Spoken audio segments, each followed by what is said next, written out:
Hey there YouTube, and welcome to another Red Mantis Chronicles. Today I want to talk about why it is that I do what I do, and hopefully that'll inspire you to begin to do some of the things that I do with your art, since that's really what Kung Fu is all about. So first, let's define what Kung Fu, if you've been learning a traditional martial art, and it's called Kung Fu in any way, and you think that means martial art, it does not. It means simply time and energy. Now that's a very complex statement from the Chinese, and in the two words that we can define in the Western world, time and energy, it's kind of clear that if you combine those two over a extended period of time, if you're trying to develop skill in any art, you're going to develop a great deal of skill. So now there's a saying that I learned in music, which is, perfect practice makes perfect. And then I learned in the fighting world, practice makes progress. See, in the fighting world, if you're perfect, you still get punched in the face. In music, your music teacher freaks out and you lose your gig, and I don't know, it's bad, public humiliation sucks, but in fighting you get punched in the face.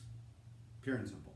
Since you're spending all this time and energy now on an art form, and if your art form happens to be a martial art form like mine is, then you're going to want to clearly define what it is you're trying to accomplish in that world.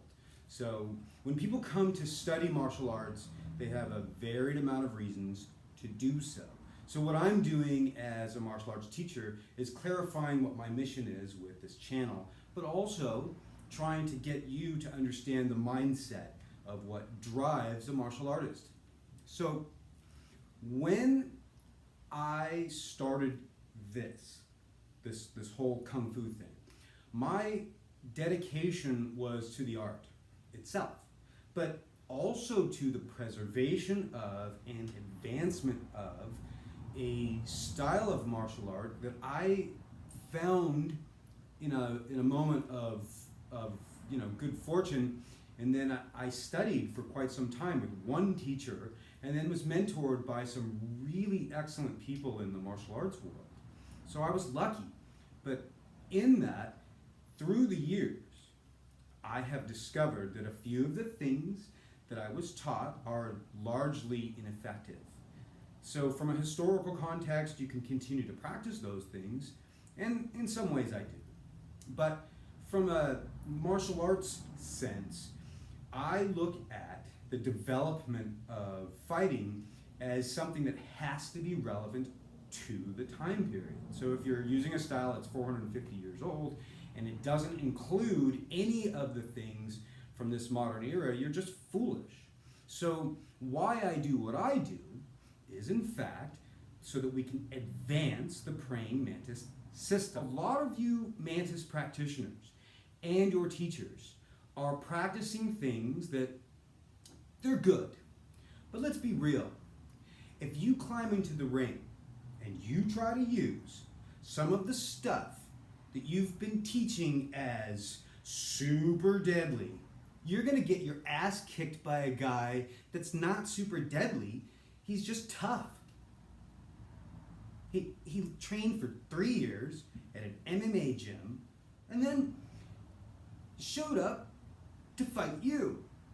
And you're this Praying Mantis master. And you're going to get your ass handed to you because your traditional techniques aren't even relevant to today because the world of fighting changed. You still have 2 hands, you still have feet, but dude, you also have a brain. Well, some of you do. If you have a brain, you have to adapt to what today's modern dictate is in combination with the reality of the world. So even within the MMA culture, there's a lot of mythology that has to be dispelled. So right now, that's my goal with this channel. So if you ever want to get into a really fun argument, go to your martial arts teacher and say, that technique won't work.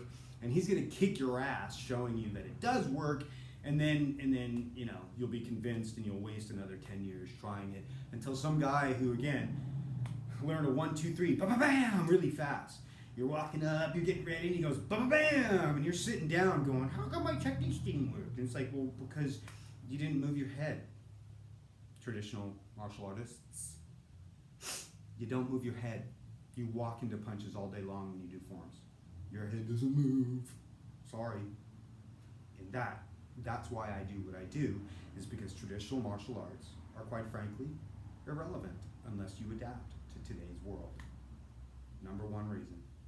The number two reason why I do what I do is because I'm dedicated to a process more than I am the destination or the art form. So I use a varied amount of things in my life that I enjoy for entertainment. Soccer ball, bass guitar, pen, swords, all kinds of fun things that are sort of like of the same process. Praying Mantis from a traditional art is the most complete art that I could find in my search, because the forms were like okay. Like, I didn't even really like the forms, to be honest with you. I thought they were kind of ugly.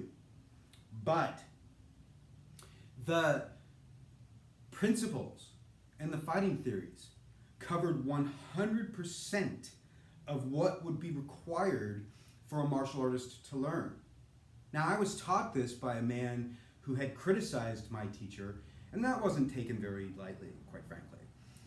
But he had criticized my teacher for collecting forms, but not having a complete understanding of how they worked. Now, in my search, what I discovered was that my teacher was a superior athlete at one time and could prove things to work just by being better than you physically. So that's how warriors, in fact, would work. You know, if LeBron James learned how to be deadly, that'd probably be scary. So the truth of the matter is that the forms and the techniques that were being used, if they're tried by an everyday guy, you're going to get your ass beat. You're just going to get crushed. You might as well not even try it. So you have to have like superior genetics and all this other stuff, or, and this is the or that I love about Praying Mantis. Praying Mantis is designed to cross over any and all physical boundary lines. It literally is an art designed for the everyday man, but it came out of the Shaolin Temple at a time when it was only taught to experts. Mantis is a wonderful accompaniment to a warrior's lifestyle because it deals with situations that are absolutely real, but then puts them and frames them in a way from a traditional sense that it's a Zen art. So you still have to practice all of the breathing. You have to practice all of the mental training. You need all of the physical hardening of the body. You have to have all of the conditioning and or the awareness of how to use your hands without injuring them. All fights in the 1600s were bare knuckle. No wraps. Like, think about this. All attacks on the street are bare knuckle. Unless you guys are walking around with your MMA gloves on, which I've seen that a couple times, and usually the guys with the tasers and the white jackets show up, and that guy goes away. So, but most of us are walking around just like normal people, and if one of us gets a little nuts and the other one is willing to dance, then it's a bare knuckle fight. It always has been. Mantis was one of those arts that depended on not only preserving your hands, but doing it in a way that was very realistic and that you're going to end up very close. So what was revealed in the 90s was that most of the traditional martial arts couldn't grapple worth a damn. What people that came to my school discovered was that I had no grappling background. I'd never visited a Gracie Jiu-Jitsu school. I wish I had, but I had not. I wouldn't have been welcome because I was a known Kung Fu guy. But my teacher made me defend against every single thing that he discovered in grappling through the Praying Mantis system. And in that, I just worked at it until I felt comfortable with not only my takedown defense, but what to do once I was on the ground. Like I can actually grapple, but I don't like to. It's not my preferred thing. Mantis has ground fighting. Those two things are slightly different, but only slightly. So that's why I found Praying Mantis to be one of those arts that I enjoyed very much, because not only did I learn how to grapple, but I learned how to kick. Northern Shaolin is super famous for its kicks. I learned a complete stretching program.